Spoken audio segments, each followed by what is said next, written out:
Dorothy plays a game with Sylvie somewhere. Well, somewhere over the rainbow, the shit has hit the fan. Welcome to the heart of the stories we tell. My name is Rob, and tonight I will be reviewing Emerald City Episode 7. They came first. And you know what? The war continues, and oh boy, does everything get kicked up a notch.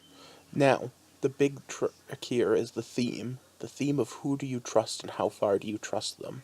It's a reoccurring theme in this series, and well, in a lot of stories, but tonight's episode really drives it home.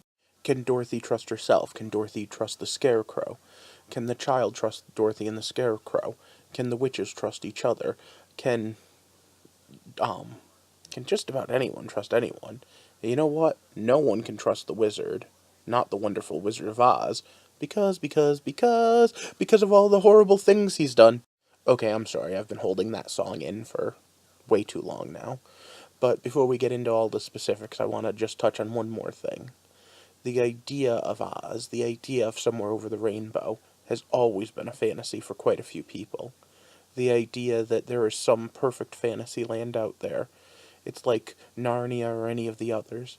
It's just that ideal place. And the idea of all the imperfections in this version of it kind of make it a little more realistic. And maybe that robs it a bit of what makes it so special to begin with. So once again, it's stop. Spoiler time. So quite a few scenes from this new series have taken a weird twist on the original idea, but none more so than the two words oil can. Yeah, it, if I were Jack, she could totally oil me up any time. And I feel so dirty having that thought. Can't believe Emerald City took that to that place. Then again, this is also the show that has made the Scarecrow into a sex symbol, and him and Dorothy got some bomb chicka wow wow time, so, these things are just the way they are.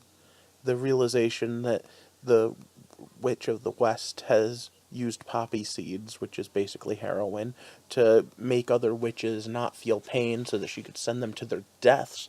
Pretty dark as well. The fact that Glenda's pretty much just breeding super weapons to. Ugh, I mean, yeah, once again, couldn't they have made Glenda a good witch? I don't know. Like, there's no good in this. Even Dorothy has I'd say shades of gray, but she's planning on using a little kid as a weapon to kill Glenda. And if she can't do that, she's worrying about how she could use her magic to do it. Which, by the way, if I were her, I would totally be practicing more with those gloves and trying to make them appear. Meanwhile, the wizard has the problem of how could he deal with a magic when all he knows is science? He's trying to make it look like magic is the beast from beyond, but I'm still leaning towards that being Dorothy. Unless in, like, the absolute final episode something else falls from the sky. I won't discount that that could happen.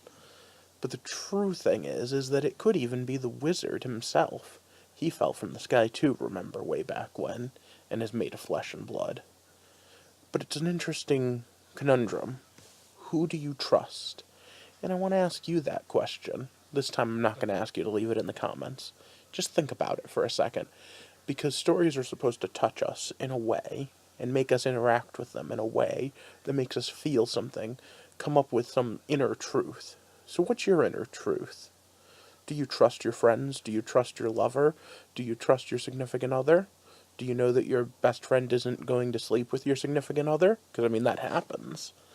And at the end of the day, is there no one you can really trust but yourself? Huh.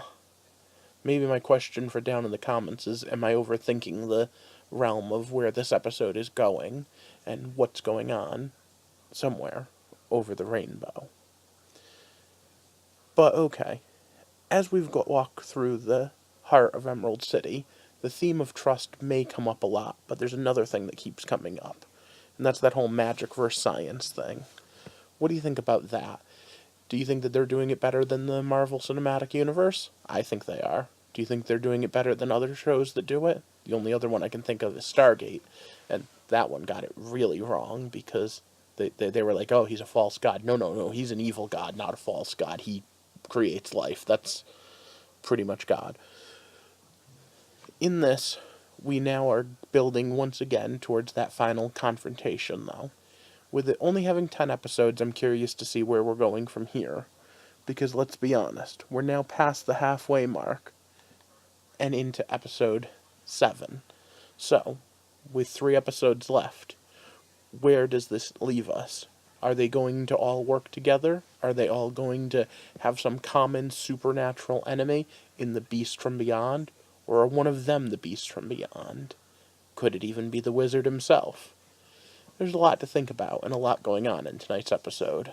But for now, what I need you to do is, if you like my insane ramblings, like, share, and subscribe to my channel to help me build a community, and we can all take a quick look through how insane the stories are getting as they change our childhood thoughts, and we walk through the heart of the stories we tell.